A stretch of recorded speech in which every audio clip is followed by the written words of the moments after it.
अरे ओ माधुर।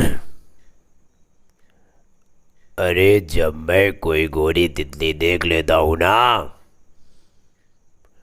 मेरे अंदर सैकड़ों काले कुत्ते भौंकने लगते हैं। और उस दिन मैं ब्लैक डॉग पीता हूँ। हाँ। अरे ओ। अरे गोवर्धन। अरे शांत गोवर्धन शांत। अरे ये सब गंदी नाली के कीड़े हैं। बरसात आती है तो उसके साफ पानी में अपने आप को गंगा नहाया हुआ समझते हैं। और ये सब भूल जाते हैं कि इनके समाज में इनकी कोई इज्जत होती है।